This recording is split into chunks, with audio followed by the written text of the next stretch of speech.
Awesome. So good morning, everybody. Happy Friday. Welcome to the Philadelphia Commission of Human Relations public session for August 20th, 2021. Can we start the meeting with the approval of the meeting minutes from last month? Any corrections? All right. No corrections noted. I move that we accept the minutes and that they are submitted into record. Next up are the cases recommended for closing. Are there any recusals? Yes, I have to be recused from employment number 7 and employment number 9. And I'm recusing from employment number 11.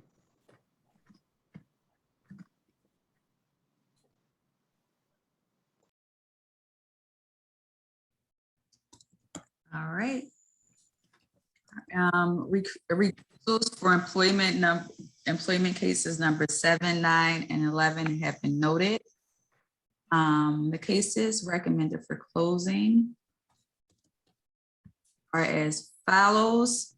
Under employment, we have Donisha Wilson versus AMR Corporation doing business as American Airlines Group Incorporated. Jamal Mullins versus Roxborough Memorial Hospital. Sean Brown versus Inquiry Charter School. Ernest J. Barrow III versus City of Philadelphia. Anissa Jubilee versus Yadane Cultural Solutions LLC. Joseph Williams versus MHM Health Professionals LLC doing business as Centurion.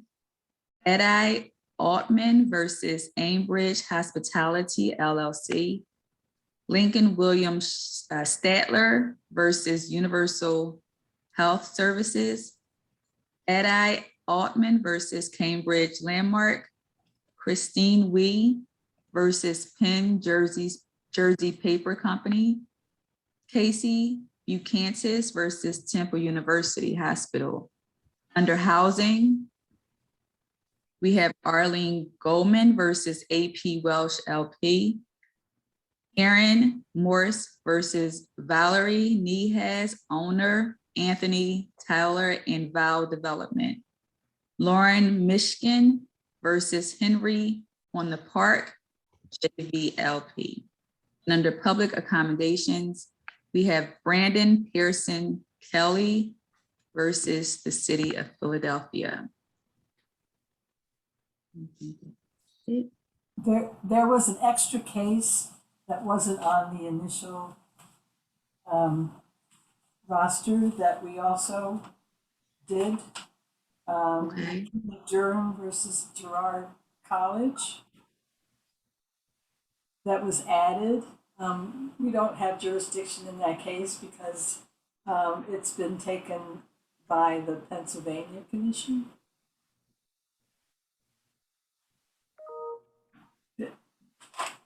Am I the only one who got that? So that should have been added. Okay. Do we just add that to the list of closings?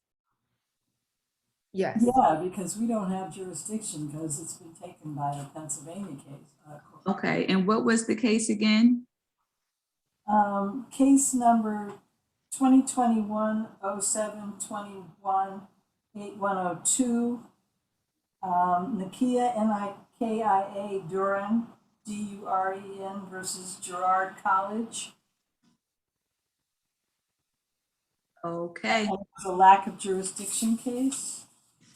Okay, so we'll add Nikia Durhan versus Girard College to the list of closings for this month. Rebecca and Stephen, you all got that, right? Yeah, okay. Okay. Sorry if I missed it Yes, on we did. Yeah. my No, sheet. this wasn't on the list that you got. Oh, it wasn't on the sheet. Okay, all right. Sorry. Okay. Can I have a motion to accept the cases? So moved. I think Second. I have a motion and a second. All in favor? All right, it looks like the cases for the month of August have been accepted. And I can turn the meeting over to our Executive Director, Kia, for her report. Thank you. You're welcome. Okay. So I'm going to provide a brief update and I will begin with legislation. The Renters Access Act was signed into law in July. The Renters Access Act includes two bills actually that work together to increase renters' ability to access housing and make rental application process more transparent and predictable. And it also provides renters the ability to correct and clarify any information in their application that is incorrect. Bill number 329 would be enforced. That's one of the bills, I should say, that would be enforced by PCHR. It amends the unlawful housing and real property practices section of the Fair Practice Ordinance and requires landlords to provide uniform written screening criteria to their tenants. Also, they are required to provide a written statement of the reasons that they denied a tenant a tenancy.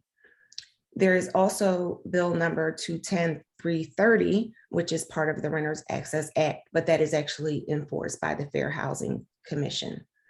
Nonetheless, that bill creates a new section of the Fair Housing Ordinance and prohibits blanket exclusions of people based on their eviction history or based solely on their credit score.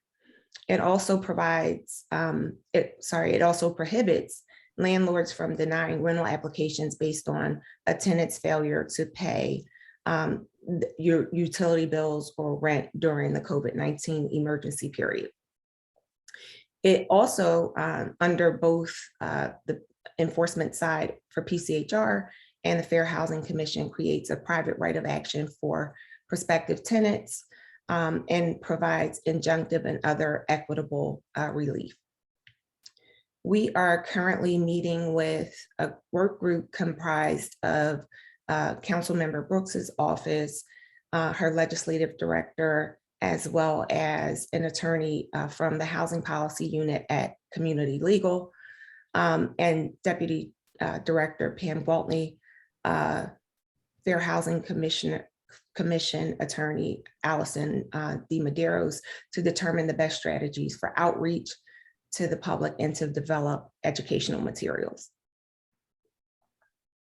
We are currently working with the Law Department and the Office of LGBTQ Affairs to create regulations for Bill number 190558, which requires institutions and organizations that serve youth to adopt and make known policy guidelines providing for non-discriminatory treatment of transgender and gender non-conforming youth. The regulations will provide guidance by setting forth the type of conduct that takes place in school, on school property, or at school-sponsored functions and activities that are unlawful. It pertains to it also pertains to personally identifiable information that would protect the youth's transgender identity. We are exploring whether there are applicable exceptions for religious groups based on the current case law and legal precedent. And lastly, in October of 2019, the mayor signed into law Bill number 290-60801. And that amended Chapter 21 of the Philadelphia Code to add new requirements for the city to report civil actions that resulted in monetary payment from the city. Pursuant to this law, the Director of Finance is required to provide quarterly reports to the Chief Clerk of Council. And also, as part of that law, our agency, along with designees from the Office of Risk Management, the Managing Director's Office, City Council, and other departments as appropriate, are required to meet in an advisory capacity to make recommendations with respect to the finance report that the report that the director of finance submits, with the goal of preventing or addressing systemic patterns of misconduct or future liability for the city. PCHR participated in at least one of those meetings in the past. The law department has determined that there is no actual legal conflict regarding our continued participation on this advisory group. However, we are currently meeting with administration and the law department to carve out strategies that will allow us to comply with the law while avoiding the appearance of conflict. So that concludes my legislative update. In terms of our compliance update, our current contract with the EEOC expires in September of this year. Compliance staff will be working on and focusing on closing and writing up employment discrimination cases that are ripe for closure. Karen Foreman, Pam Gwaltney, Randy Duque, all attended the EEOC's virtual national conference, which was held at the end of July. And finally, over the next few months, we will be working to increase our capacity so that we become more efficient in our investigation of complaints of employment discrimination. We're going to focus on training as well as individual capacity building. In terms of prevention and education, I have a few updates. PCHR received a donation of over 200 whistles to distribute to the from the Philadelphia Police Department for the Yellow Whistle Project. This project was started as a community-based initiative to equip vulnerable members of the AAPI community with whistles to help deter anti-Asian hate acts.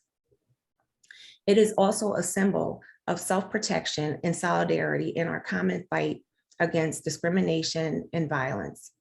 It helps to signal alarm and call for help.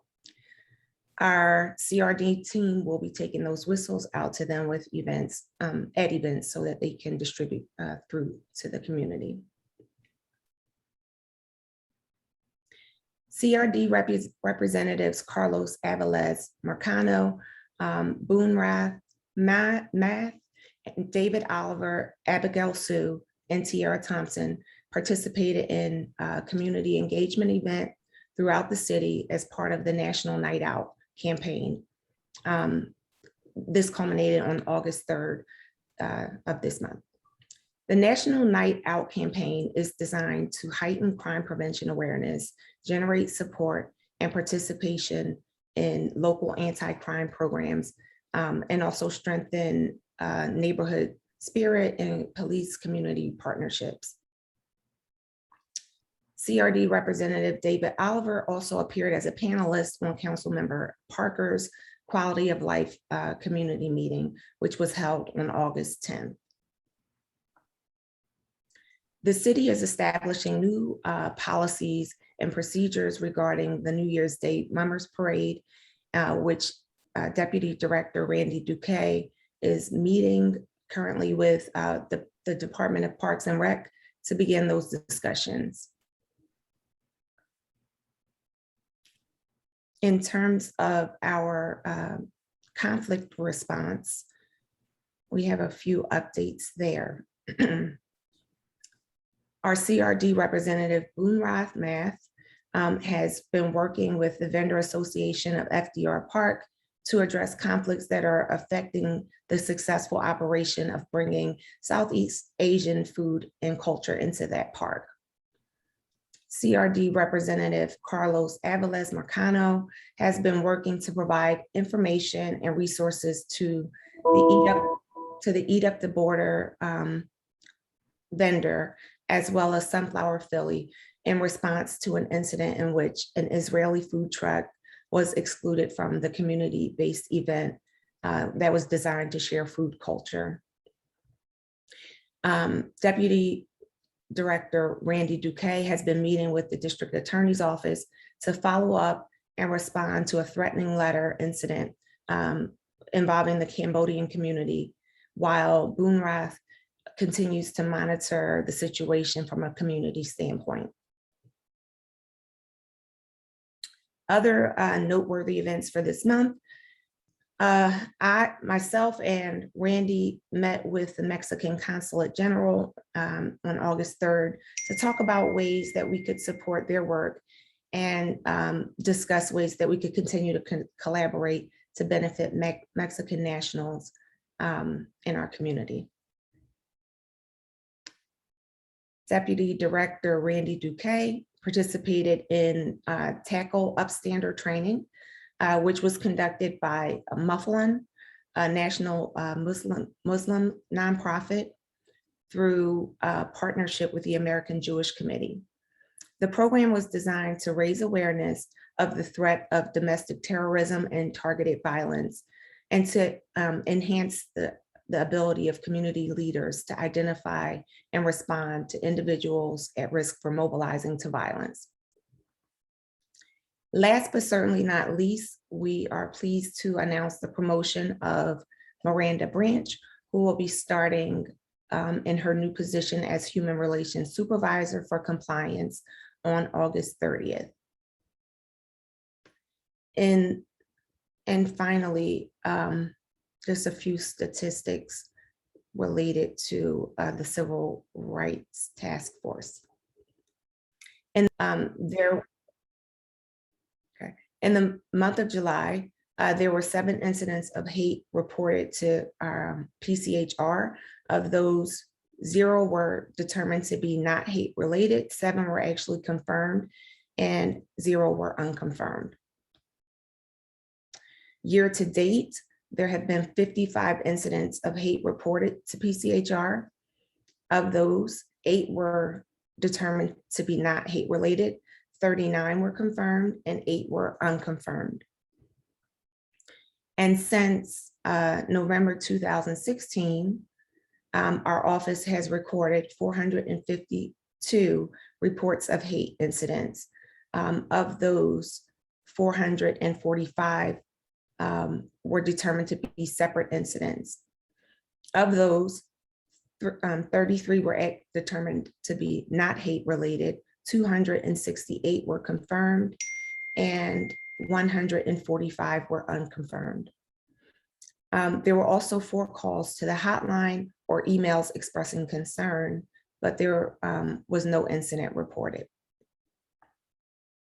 The next executive session will be held on September 10th, 2021, and the public session will be held on September 17th, 2021.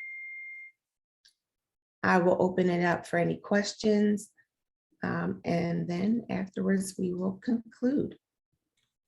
I just have information about readers for next month.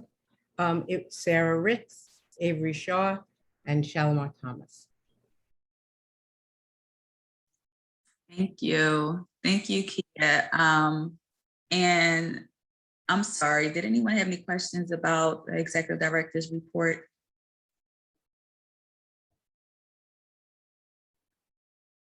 All right. I did want to take a moment and introduce ourselves and allow our new commissioner to introduce himself. I apologize, I meant to do this before we went into your report. But again, welcome to our newest commissioner, Adnan. I'm sorry, Zulfikar. You got it right.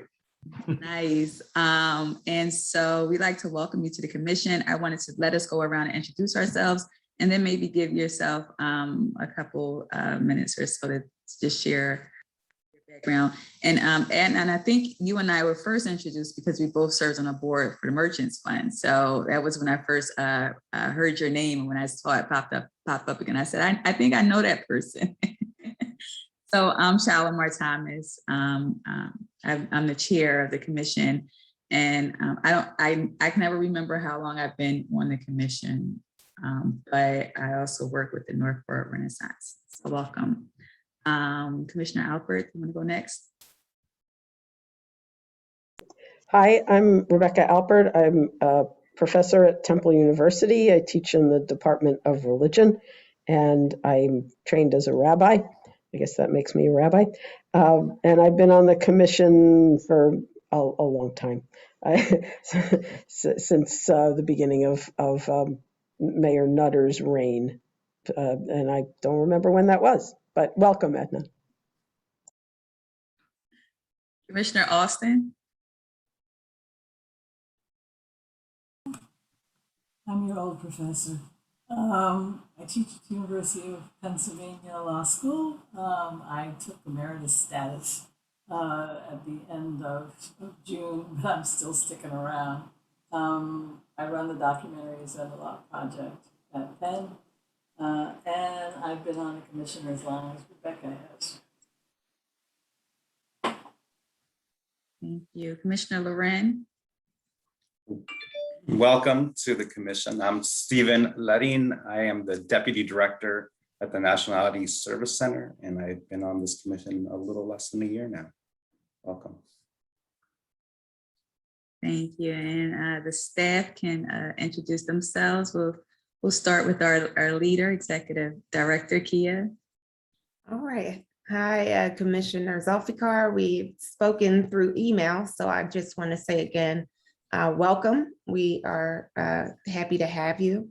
I am brand new to leadership here. I was appointed in June of this year, so I'm rounding off my second month here and excited still about the work to be done. I'm an attorney by training. Prior to working here, I actually worked with the Philadelphia Law Department in the Labor and Employment unit. So I'm happy to be here now. Thank you. Karen.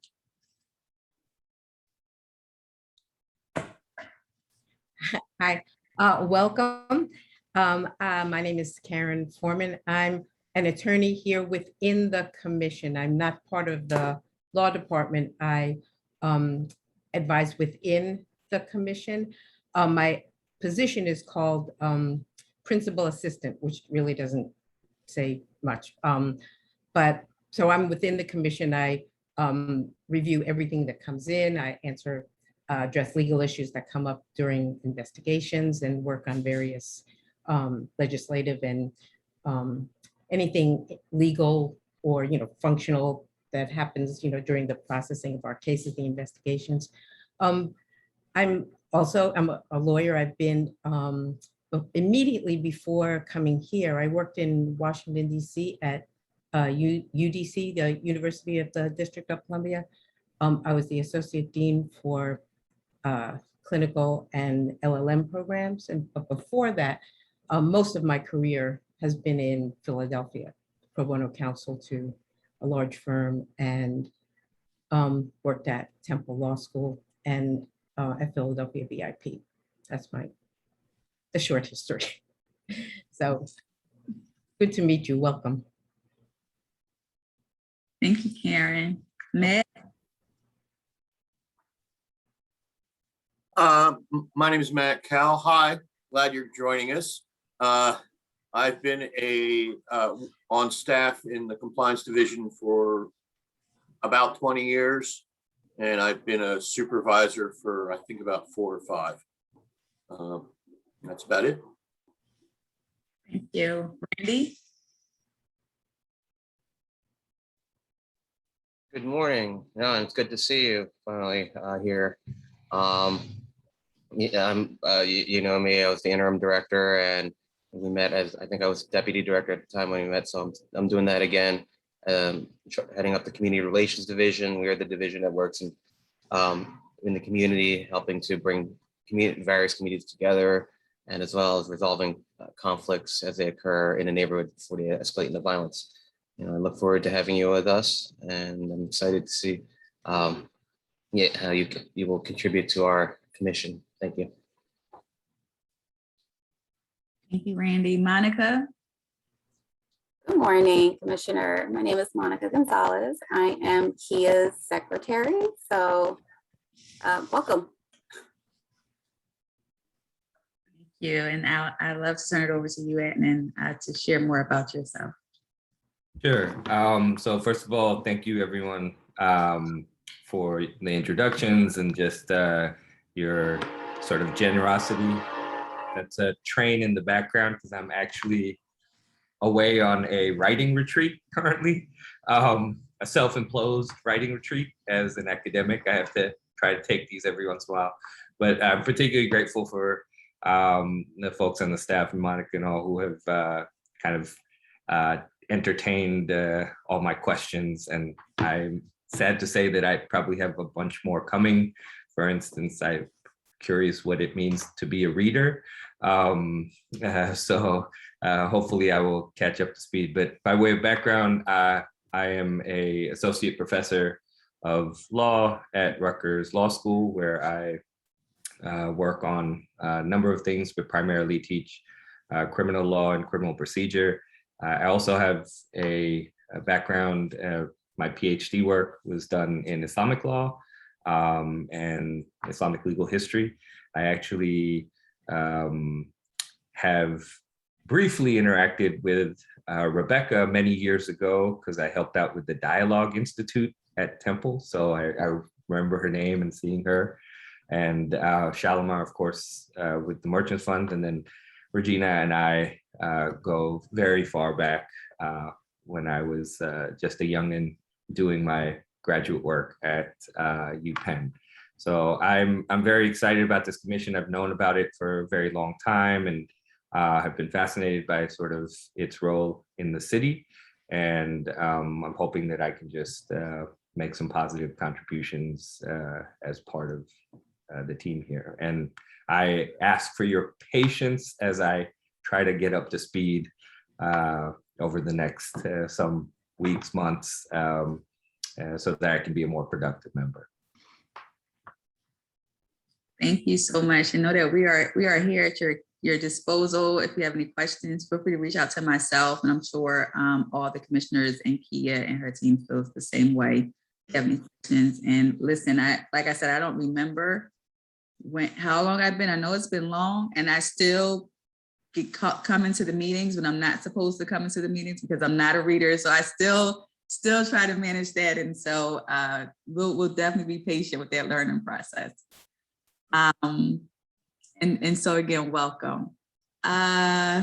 Okay, so as noted, the executive session for September will be held on September 10th. I'm sorry, I'm reading my notes, and I know Kiara already said this. September 10th for the public session. I'm sorry, the executive session will be held on September 10th, and the public session will be held on September 17th. And the readers again for the month of September are Commissioners Thomas, Ricks, and Shaw. Can I have a motion to adjourn? I see. So moved. I see a first by Commissioner Albert and second by Commissioner Adden, and all in favor? All right, everyone have a great weekend. Enjoy the rain and this relaxing day we should have because of it. And I'll see you next month. All right. Enjoy your summer, everyone, the rest of it. Right. And if you want to stay on for a few minutes, I could explain briefly the reader's role, and then you can get a more detail.